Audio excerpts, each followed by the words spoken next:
Agora oficial, Chespirito Sem Querer Querendo já está disponível na plataforma da HBO Max desde a madrugada da quinta-feira. E eu literalmente estava contando as horas até as 3 da manhã e eu já conferi, reconferi e reconferi esse episódio de estreia para trazer a minha análise aqui para o canal. O primeiro episódio tem pontos positivos. Bom, sim. O episódio é perfeito. Não! Está tecnicamente bem feito. Mas enfim, vamos por partes porque temos algumas coisas para discutir por aqui. Então, sem mais delongas, vamos ao vídeo.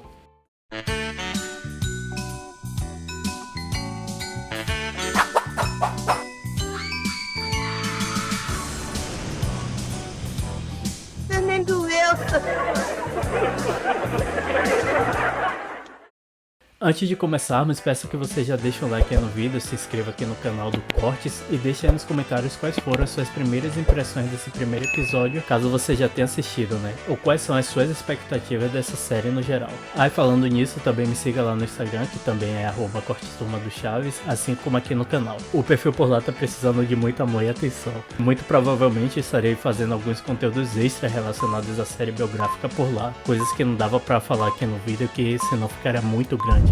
Chespirito Sem Querer Querendo é a série baseada na autobiografia do Roberto Gomes Bolaños, o Chespirito, que foi lançada no ano de 2006 no México. Em seu livro, Roberto passeia por suas memórias contando momentos da sua infância, juventude, amores e desamores, os seus primórdios na televisão, o seu auge com as suas produções e o que se seguiu depois na sua vida, após o final dos seus programas. A série é uma criação do seu filho, Roberto Gomes Fernandes, que trabalhou não somente por trás das câmeras do programa Chespirito ali em meados dos anos 80, mas também em frente às câmeras, fazendo algumas participações como ator. E o roteiro desse primeiro episódio, além de ser assinado por ele, também é uma coautoria da sua irmã, Paulina Gomes Fernandes, que também já chegou a trabalhar com Roberto em seus programas. O primeiro episódio, no geral, tenta captar várias passagens da vida do Roberto com base nas suas palavras, e às vezes usa da licença poética para ilustrar momentos da sua trajetória, para trazer referências ou easter eggs que remetem a algo dos seus personagens ou produções. A série é contada a partir de 3 momentos da vida do Chespirito: a sua infância, ele sendo um jovem adulto, e já na fase de adulto, quando ele já estava trabalhando com seus programas. Apesar dessas 3 linhas do tempo, a narrativa da história não fica de uma maneira ali que é embaralhada ou fica confusa. Tipo, se tem um Roberto criança, tem ali um bom pedaço, tipo meio que um arco da história ali do Roberto criança. Se ele está na fase de jovem, passa um bom pedaço ali ele como um jovem, né? E se tem ele adulto, a mesma coisa. É tudo bem dividido, então não se preocupe quanto a isso. E acho importante lembrar que o Roberto Gomes Bolaños não é só Chaves e também não é só Chapolin ou somente outros dos seus personagens. A carreira dele no geral é tão vasta que, na minha percepção, ela se confunde com a história da televisão mexicana, pois o Chespirito ascendeu como um roteirista e logo depois como ator, justamente em paralelo com a ascensão da TV por lá.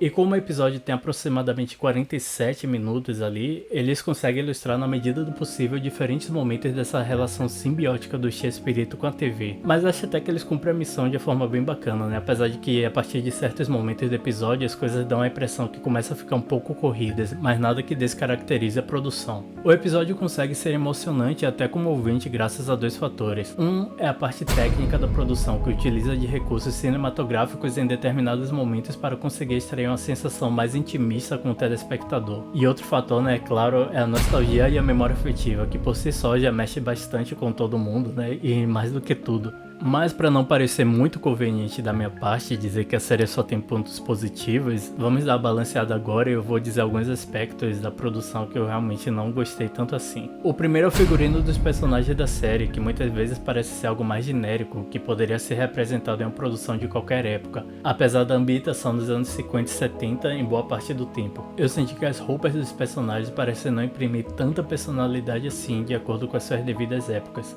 E a escolha técnica, que particularmente eu não gostei nada na série biográfica, foi a tela em formato letterbox, que é esse formato em que se utiliza essas barras pretas em cima da tela ou nas laterais. E o único motivo que eu vi para o uso desse recurso foi variar a proporção das faixas pretas na medida em que se alternava a linha do tempo.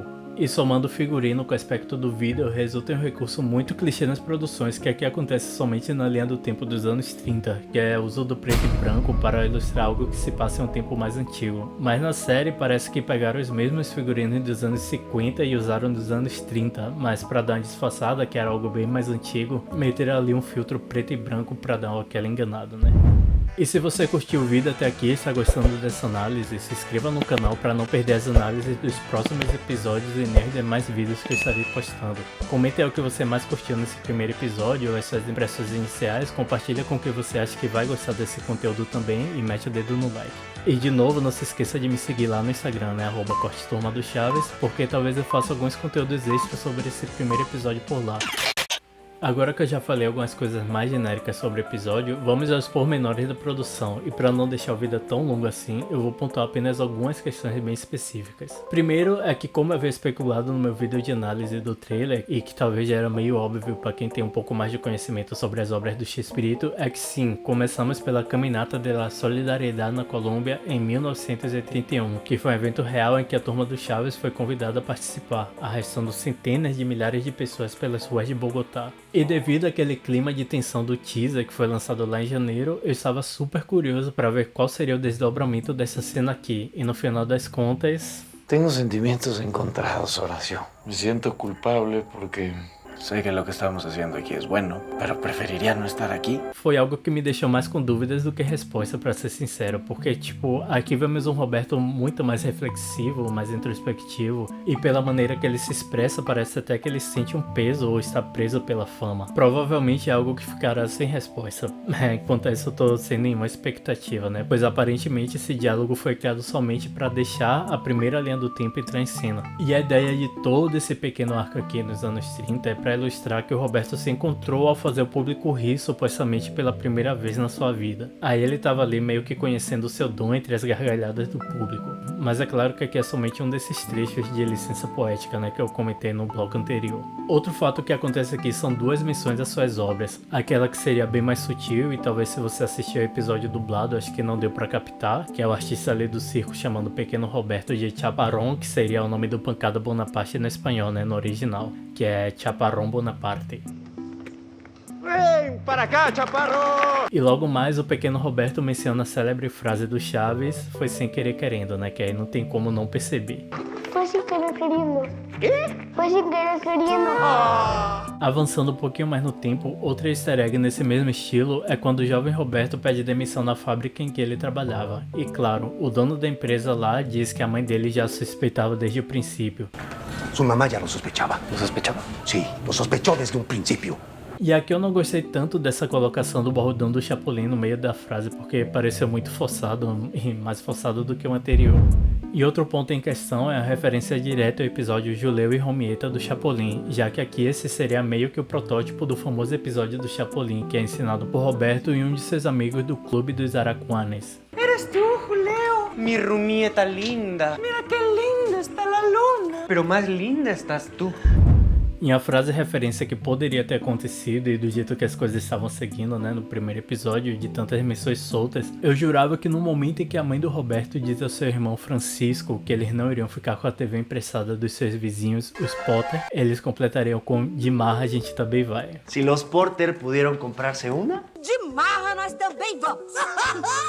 Mas não, perderam totalmente o timing e a oportunidade da piada. E aqui eu digo que a fase dos anos 50, em que o Roberto é um jovem adulto, é a fase que tem mais acertos de acordo com a sua autobiografia. E quais acertos são esses? Bom, aí você tem que ir lá me seguir no Instagram para poder ver, né? Que provavelmente eu já farei um conteúdo sobre isso. E agora vamos para a última parte dessa análise, porém não menos importante. Na verdade eu digo que essa parte mais interessante dessa análise aqui. A fase que o Roberto já está com seu grupo em 1978 e as séries já são um sucesso. E também, infelizmente, essa é a parte que mais peca na produção. Primeiro que todo esse arco de eventos que acontece em 1978 gira em torno dos episódios de Acapulco. Eu particularmente não esperava que eles fossem criar tipo um enredo de novela em cima disso. Talvez por Acapulco ser um dos episódios mais célebres do seriado, eles vão criar ou condensar todas as problemáticas enfrentadas pelo grupo em cima desse evento específico. Porém eu vejo um grande problema aqui que me deixa um pouco preocupado sobre os rumos em que essa série pode estar tomando. É que tudo que aconteceu nesse período, a julgar por tudo que vemos nesse primeiro episódio, ao meu ver parece um grande fanservice. E em poucas palavras, caso você não saiba, um fanservice é quando a obra, seja ela de ficção ou qualquer qualquer outro tipo de mídia, coloca elementos intencionais no seu produto para agradar os fãs. É um serviço para os fãs, em uma tradução literal. O menor dos problemas aqui é quando eles mexem na linha do tempo por uma possível conveniência de roteiro. Caso você não saiba, esses episódios em Acapulco foram gravados um ano antes, em 1977. Daí você pensa, mas entre 1977 e 1978 é apenas um ano de diferença. E eu digo sim, eu sei, mas para a narrativa real dos problemas do elenco faz uma grande diferença. Mas ok, vamos deixar isso de lado por um segundo. Um dos problemas que eu já estou prevendo aqui é que quando esse arco de Acapulco acabar na série, será tecnicamente o último episódio em que o personagem Marcos Barragan, que é o equivalente ao Carlos Villagrán, o Kiko, vai ter gravado na série biográfica. Tecnicamente eles vão reforçar essa fake news de que Acapulco foi o último episódio gravado por ele. E se bobear, e eu torço pra que isso não aconteça, eu torço muito, vão colocar o personagem do Ramon Valdez pra sair do elenco em solidariedade ao Carlos, o que seria o cúmulo do absurdo.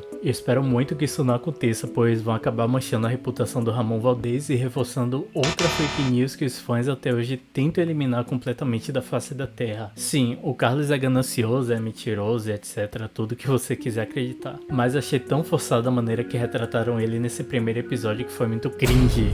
Palavra que até hoje acho que só eu uso pra tudo. Mas se você perceber, nenhum dos outros personagens do elenco tiveram falas nesse episódio, somente o Carlos e a Florinda, justamente duas pessoas que eles vão vilanizar.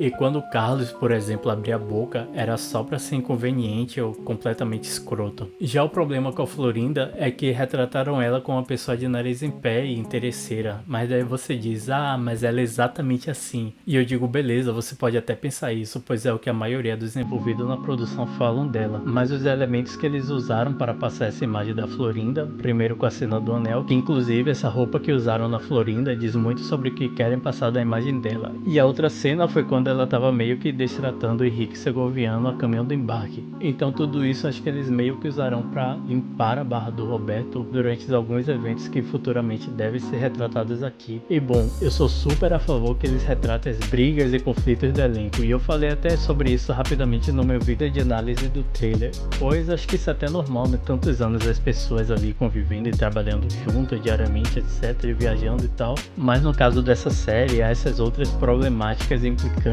Quanto a isso, eu espero muito que eu esteja errado e que os meus medos não se tornem reais e que essa série biográfica não termine propagando mais desinformações de serviço para os fãs. E a nota que eu dou para esse episódio são 6 de 10 sanduíches de presunto.